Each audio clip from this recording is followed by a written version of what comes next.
Many marriages struggles, not because love is missing, but because pride gets in the way. What if the key to a thriving marriage isn't more romance, but more humility? Marriage thrives when both partners choose honor over ego.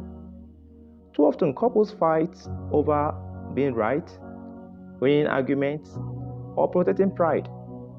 But God called us to honor and humility. So honor your spouse, listen to them, value their thoughts and feelings, above winning the moment.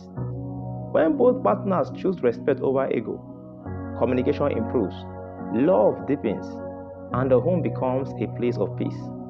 A marriage anchored in honor withstands challenges because both hearts are aligned in love, not self-interest.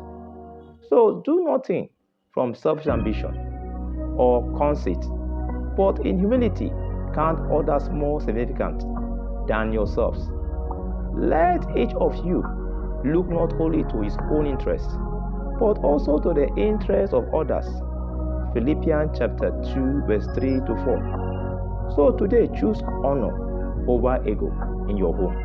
Speak life, listen with love, forgive quickly, and serve one another humbly.